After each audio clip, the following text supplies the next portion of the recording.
adájọ́ yìí tó wà níbi ẹjọ́ yìí àti gbogbo àwọn agbẹjọ́rò tìjọba àti gbogbo àwọn táwa ní ìdílé à ń ṣe agbára láti rí pé a rí kókó nǹkan tó fa ikú Mohbad lónìí. Àwọn tó ṣe àyẹ̀wò lórí lẹ́yìn ìgbà tí wọ́n ti wú òkú ẹ̀ wọ́n wo nǹkan tó àwọn tá ń pè ní pathologist àwọn wọ́n tó ṣàlàyé àwọn yẹn ní tí wọ́n ní àláyò ni pé láti máa nǹkan tó fa ikú ẹni tó bá gbé wá síwájú wọ́n ti ṣe gbogbo àyẹ̀wò gẹ́gẹ́ bí nǹkan tí ẹni sọ wọ́n láwọn ò lè sọ pé dájú nǹkan báyìí ló fa ikú Mohbad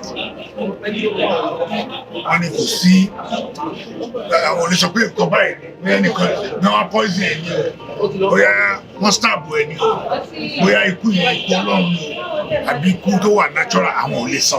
kí ni ìdí tó ń sọ bẹ́ẹ̀ pé àwọn ò lè sọ. nítorí pé àkọ́kọ́ ni wípé wọ́n ní pé ó pẹ́ kó tó lọ wú òkú ẹ̀ fún àyẹ̀wò. wọ́n fẹ́ ṣe irú nǹkan táwọn ṣe yìí gbogbo ojú 12 hours lọ ẹni yẹn kú kó tó di pé wọ́n ṣe àmọ́ ìgbà tí wọ́n máa fi lọ ṣe àyẹ̀wò yìí tó fi wú òkú ẹ̀ wọ́n ti rí pé òkú ìtìbẹ̀ sí jẹrà so kò fáwọn ní àǹfààní láti lè rí dájúdájú wípé nǹkan báyìí ló fa ikú olóògbé àmọ́ òun ti sọ̀rọ̀ ó ti sọ rìpọ́ọ̀tì ẹ̀ báyìí ó ti gbé wá síwájú adájọ́ a ò tí ì béèrè àwọn questions lọ́wọ́ rẹ̀. ṣé o rò pé bí àwọn aráàlú àtàwọn olólùfẹ́ Mohbad bá gbọ́ àbájáde ohun tí olùṣàyẹ̀wò sọ ṣé o lè rò pé ó lè mú ìfẹ̀hónúhàn àti ìbínú dání bí pé ọ̀rọ̀ yẹn fẹ́ mú arújú dání. no ẹ má jẹ́ kó mú arújú dání ẹ má jẹ́ kó sì fa wàhálà nítorí pé kìí ṣe iṣẹ́ kékeré ni ìjọba ń ṣe láti ṣe àyẹ̀wò tá à ń sọ yìí ẹ rí pé ẹ rí rìpọ́ọ̀tù yẹn náà kẹ́yìn náà kà á ké gbogbo wa kà á àbí tó bá lè yàn ṣèdánwò result yẹn jáde wọ́n bá ló fail ó pass ẹ ṣàṣírí sí yẹn náà kẹ́tọ́ ní pẹ́ sí so káwọn èèyàn wọ́n ní sùúrù káwọn àbájáde gbogbo àwọn ọbẹ̀ sí ìyàrí. ǹjẹ́ àwọn ọ̀nà míì tún wà àwọn apá ìbò míì tún wà tó tún fẹ́ tọpinpin tàbí tẹ̀lé tọ́náwò yàtọ̀ sí ọ̀rọ̀ ti àwọn. ọ̀pọ̀lọpọ̀ ọ̀nà ni ó wà tí a lè tọ́náwò àmọ́ nǹkan tó ń ṣe ń bí ó ní nǹkan tó gbọ́dọ̀ wù ó ní nǹkan tó gbọ́dọ̀ wù nǹkan gbọ́dọ̀ wù ní wípé ta ló kú kí ló pa ẹni yẹn àti ọ̀nà wo ló gbà kú kámẹ́ta yẹn ṣé kú gbọ́n ni àbí kú kiri kan àwọn nǹkan mẹ́ta yẹn àmọ́ pé nǹkan míì lẹ́yìn àwọn eléyìí kò sí ètò kan wọ́n gbọ́dọ̀ ìbọn àmọ́ gbogbo ọ̀nà míì wà. David Nowola and we represent entertainment community under the auspices of TNK Music Worldwide.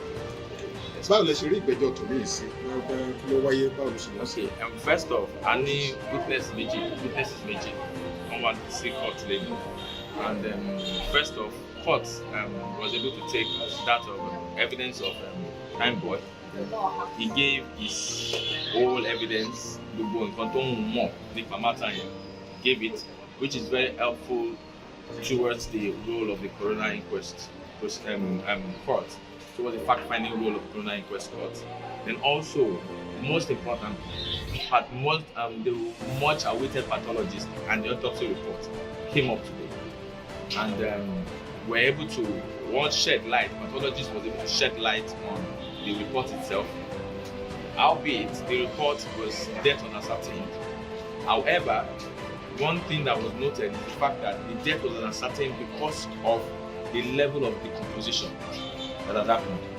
And so at that point in time, he could not have detected several other things that could have been detectable ordinarily.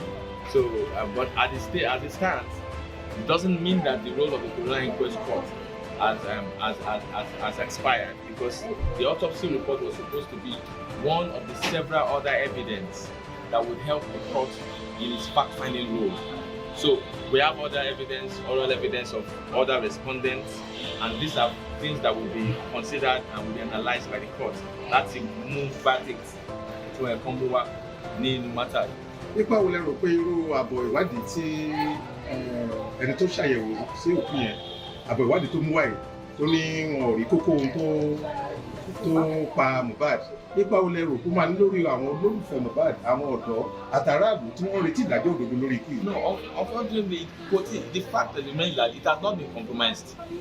The autopsy report is yet expose the fact that the death is undetermined. Does not mean that the report does not mean that the fact-finding role of the court has been compromised.